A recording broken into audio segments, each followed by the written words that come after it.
కొండలను సైతం పెండి చేయగల యోధుడు వాలి. 75 లక్షల ఏనుగులకున్నంత బలంతో పర్వతాలను సైతం పెకిలించగల మహాబలశాలి వాలి.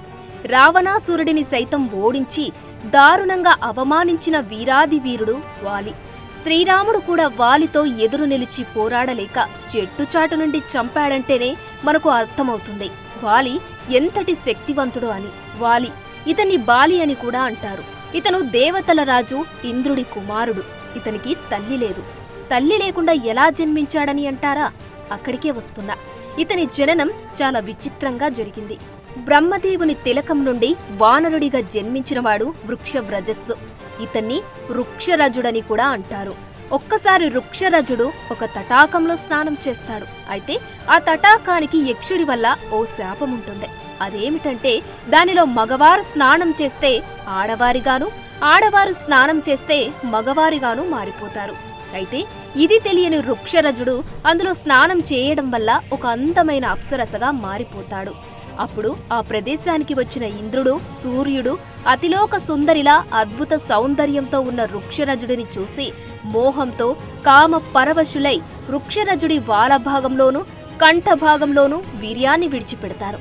దానికి వృక్షరజుడు కంగారు పడగా అప్పుడు బ్రహ్మదేవుడు వచ్చి కొడుకు వృక్షరజుడిని చూసి ఇంద్రుడు, సూర్యుడి వీర్యం వల్ల ఇద్దరు మహావీరులు జన్మిస్తారని, రావణాసురుడి వధలో రాముడికి వానర సైన్యంతో సహా వీరు సహాయం చేస్తారని చెబుతాడు.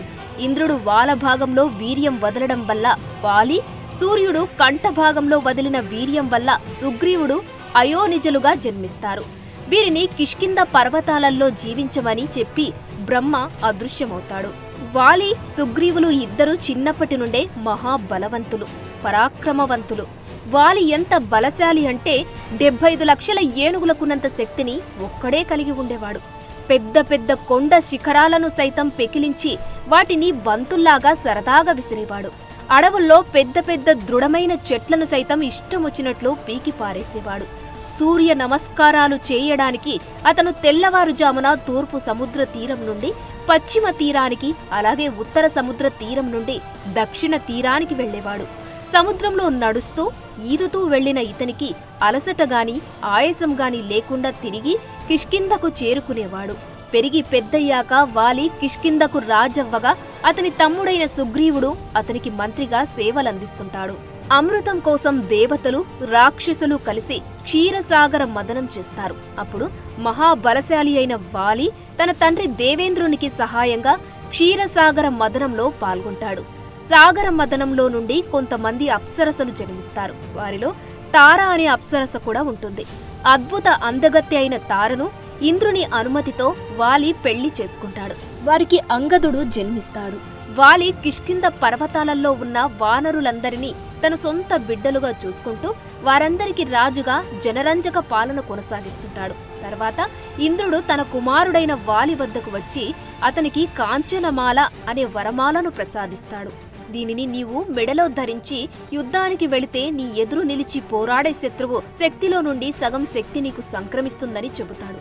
ఇక అప్పటి నుండి వాలి ఆ వరమాలను ధరించి యుద్ధానికి వెళ్లి తన శక్తితో పాటు తన శత్రువు యొక్క సగం శక్తిని కూడా తనలో కలుపుకుని యుద్ధంలో చాలా తేలికగా విజయం సాధించేవాడు. ఒకసారి నారదుడు లంకా నగరానికి వెళ్లి రావణాసురుడిని కలుస్తాడు. మాటల సందర్భంలో వాలి మహాబలశాలి అని రావణుడితో అనగా కైలాస పర్వతాన్నే అవలీలగా ఎత్తిన నాకన్నా వాలి బలవంతుడా, వాడి సంగతి ఇప్పుడే తేలుస్తానంటూ కిష్కిందకు వచ్చిన రావణుడు తనతో యుద్ధం చేయమని వాలిని సవాలు చేస్తాడు. అప్పుడు వాలి రావణుడితో భీకర యుద్ధం చేస్తాడు. వాలికి ఇంద్రుడు ఇచ్చిన కాంచనమాల వరం వల్ల రావణాసురుడి సగం శక్తి వాలికి వస్తుంది. కొన్ని రోజుల పాటు జరిగిన ఆ భయంకర యుద్ధంలో చివరకు రావణాసురుడిని తన తోకతో బంధించిన వాలి లోకాలన్నీ తిప్పుతూ దారుణంగా అవమానిస్తాడు.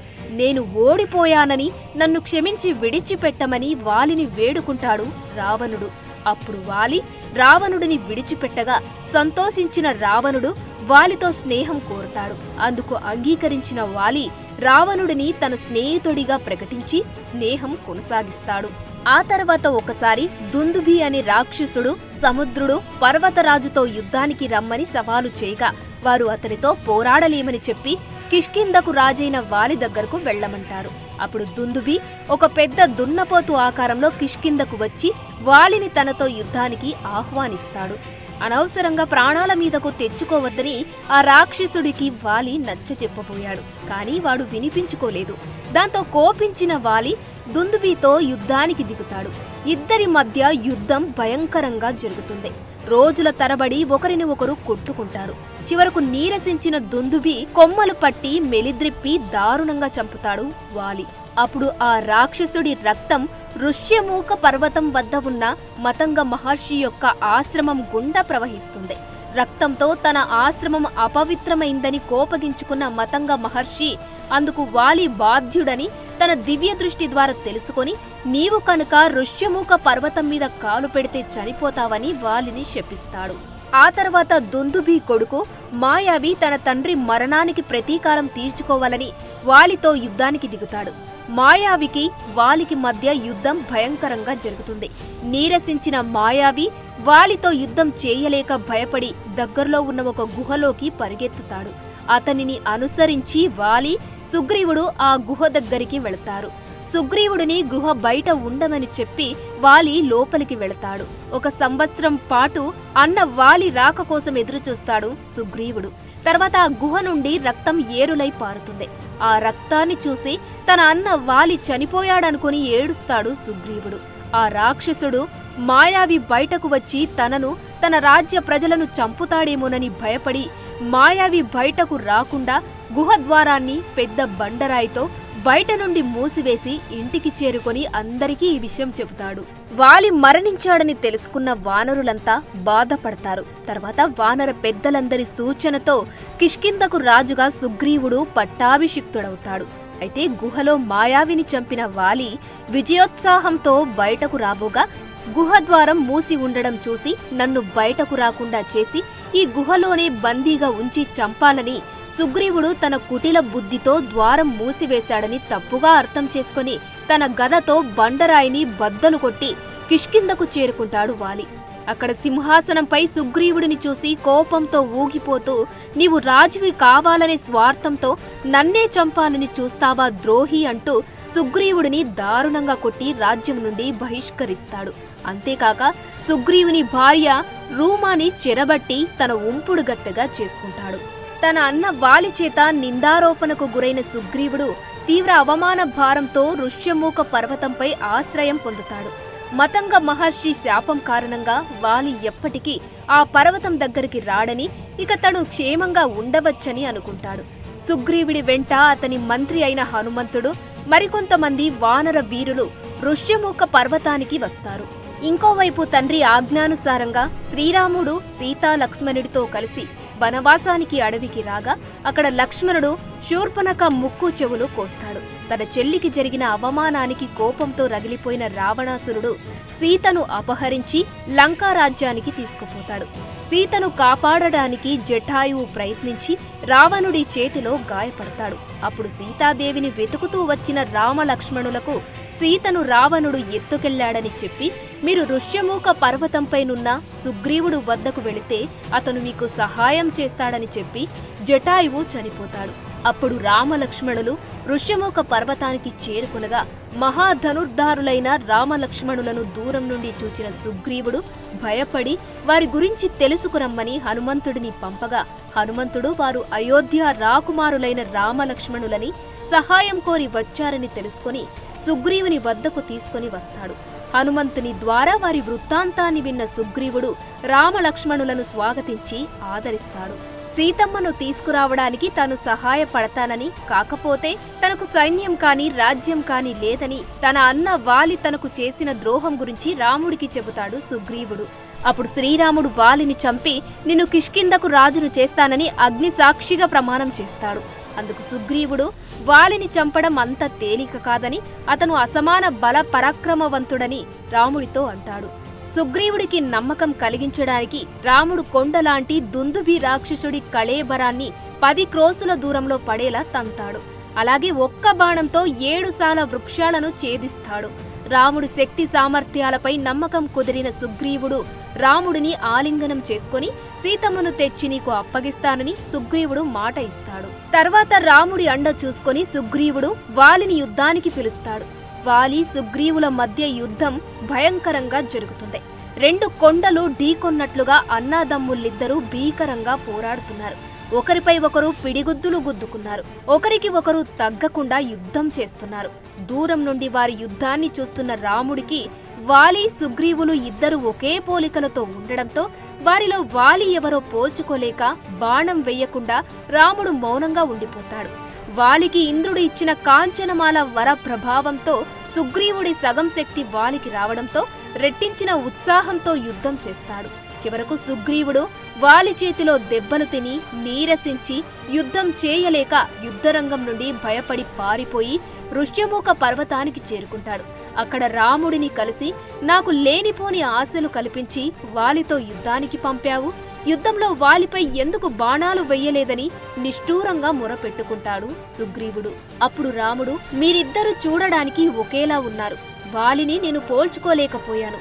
ఇప్పుడు నిన్ను గుర్తించడానికి వీలుగా ఈ పూలమాలని మెడలో వేస్తాను. వాలితో మరలా యుద్ధానికి వెళ్ళు, ఈసారి తప్పకుండా వాలిని సంహరిస్తాను అని అభయమిచ్చి పంపుతాడు. సుగ్రీవుడు మళ్లీ కిష్కిందకు వెళ్లి దమ్ముంటే ఇప్పుడు నాతో యుద్ధానికి రమ్మని వాలిని కవ్విస్తాడు. కోపంతో వాలి యుద్ధానికి బయలుదేరబోగా అతని భార్య తార వారిస్తుంది. ఇంతకు ముందే దెబ్బలు తిన్న సుగ్రీవుడు మళ్లీ యుద్ధానికి వచ్చాడంటే అతని వెనుక ఉన్న అయోధ్య రాకుమారుల అండయే కారణం కావచ్చు. వాళ్ళు మహావీరులని విన్నాను, నీకు ఏదైనా హాని చేయవచ్చు, యుద్ధానికి వెళ్లవద్దు అని హితం చెబుతుంది. కాని వాలి వినిపించుకోకుండా తనకు ఇక్ష్వాకు రాకుమారులతో వైరం ఏమీ లేదని, కాబట్టి ఆ ధర్మపరులు తనకు హాని చేయరని చెప్పి కోపంతో బుసలు కొడుతూ సుగ్రీవుడిపై యుద్ధానికి బయలుదేరుతాడు. మరలా అన్నాదమ్ములిద్దరూ భీకరంగా పోరాడసాగారు. వాలి ప్రతాపాన్ని తట్టుకోలేక సుగ్రీవుడు క్రింద పడిపోతాడు. ఆ సమయంలో చెట్టుచాటునున్న రామచంద్రుడు కోదండాన్ని ఎక్కుపెట్టి వజ్ర సమానమైన దివ్యాస్త్రాన్ని వాలిపై ప్రయోగిస్తాడు. ఆ బాణం సూటిగా వాలి గుండెలను చీల్చుకుంటూ వెళుతుంది. హాహాకారాలు చేస్తూ వాలి క్రింద పడిపోతాడు. అతని గుండెల నుండి రక్తం ధారలుగా పారుతుంది. కళ్ళు మూతలు పడుతూ ప్రాణాలు కడగడుతున్నాయి. అతనికి ఎదురుగా రాముడు, అతనికి ఇరుప్రక్కల లక్ష్మణుడు, సుగ్రీవుడు కనిపించారు. నీరసంగా రాముని చూచి వాలి ఇలా నిందించాడు, రామా, నీవు మహా తేజోవంతుడవు, కాని నీవు చేసిన ఈ నీచమైన పని వలన నీ వంశానికి తండ్రికి అపకీర్తి తెచ్చావు. నేను నీకు గాని నీ రాజ్యానికి గాని ఏ విధమైన కీడు చెయ్యలేదు. నేను సుగ్రీవుడితో పోరాడుతున్నప్పుడు నీవు దొంగచాటుగా నాపై బాణం వేశావు. ఇలా చేయడం అధర్మమని తెలియదా? ఇందుకు నీకు సిగ్గు కలగడం లేదా? నా సహాయమే కోరి ఉంటే క్షణాల మీద రావుడిని బంధించి నీ కాళ్ల వద్ద పడవేసి నీ భార్యను నీకు అప్పగించేవాడిని. నీ కపటత్వం గ్రహించే నా భార్య తార నన్ను ఎన్నో విధాలుగా వారించింది. కాని పోగాలం దాపురించిన నేను ఆమె హితవాక్యాలను పెడచెవిన పెట్టాను. నేను చావుకు భయపడే వాడిని కాను. సుగ్రీవుడు నా అనంతరం రాజ్యార్హుడే, కాని ఇలా కుట్రతో నన్ను చంపి నా తమ్ముడికి రాజ్యం కట్టబెట్టడం నీకు తగిన పని కాదు అని అంటాడు వాలి. అప్పుడు రాముడు వాలితో, ఇంద్రనందన, నీవు వానరుడివి అనగా జంతువువి. క్షత్రియులు జంతువులను వేటాడి చంపడం రాజధర్మమే. తమ్ముడిని కొడుకులా చూసుకోవాలి. అతను తప్పు చేసినప్పటికీ నీవు అతనిని క్షమించాలి. ఎందుకంటే అతను తన జీవితమంతా నీకు సేవలు చేస్తూ గడిపాడు. నీ తమ్ముడు జీవించి ఉండగానే అతని భార్యను నీవు వశం చేసుకున్నావు. తమ్ముని భార్య కూతురితో సమానం. ఆడవారిపై అఘాయిత్యం చేసే ఎవరికైనా మరణదండనే సరైన శిక్ష. కనుక మన మధ్య ప్రత్యక్ష వైరం లేకున్నా నేను నిన్ను శిక్షించాను. ఇక చెట్టుచాటు నుండి బాణం ఎందుకు వేశానంటే నీ మెడలోనే కాంచనమాల వర ప్రభావం వల్ల నేను నీ ఎదురుగా వచ్చి పోరాడలేను. అందుకే దొంగతనంగా బాణం వేయాల్సి వచ్చింది.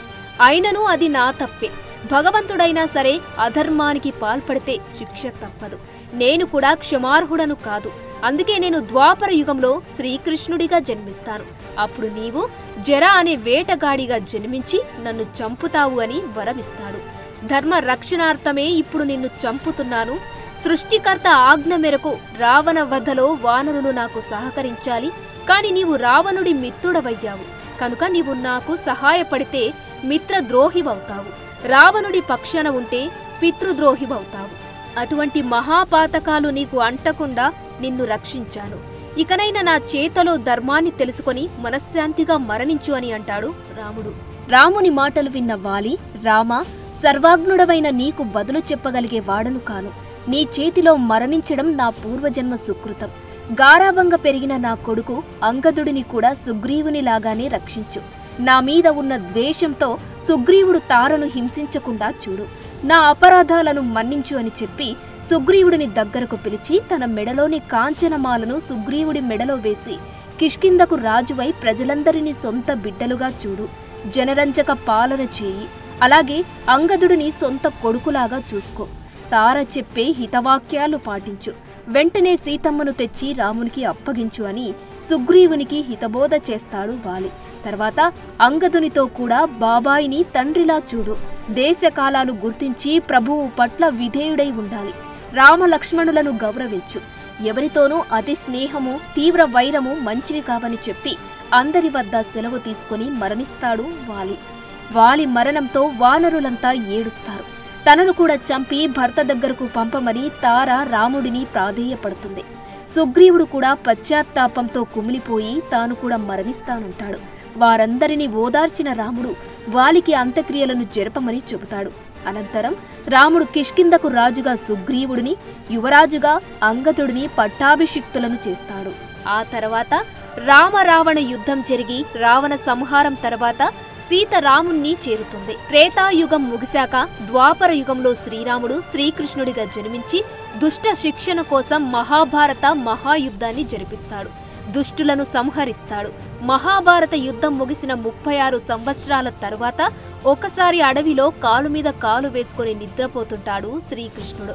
అప్పుడు జర అనే వేటగాడు ఆ కాలిని చూసి దానిని లేడిగా భావించి బాణం విసరగా అది శ్రీకృష్ణుడి బొటన వేలుకు తగిలి రక్తం కారి శ్రీకృష్ణుడు అవతారం చాలిస్తాడు. ఆ జర వేటగాడే గత జన్మలో వాలి. రామాయణంలో వాలిని శ్రీరాముడు చెట్టుచాటు నుండి చంపిన అధర్మం ఫలితంగా అప్పుడు రాముడు వాలికి ఇచ్చిన వరం కారణంగా భారతంలో శ్రీకృష్ణుడిని వాలి జరగా జన్మించి బాణం వేసి తన చావుకు ప్రతీకారం తీర్చుకుంటాడు. భగవంతుడైనా సరే తప్పు చేస్తే శిక్ష అనుభవించాల్సిందే. దేవుడే కర్మను తప్పించుకోలేకపోయాడు. మానవులం మనమింత. అందుకే మనం ఎప్పుడూ సన్మార్గం వైపు నడుస్తూ ధర్మాన్ని ఆచరిస్తూ 10 మందికి మంచి చేయాలి. అప్పుడే ఈ పుట్టుకకు ఒక అర్థం, పరమార్థం ఉంటుంది. సర్వే జన సుఖినో భవంతు. For more videos like this, subscribe Big TV channel.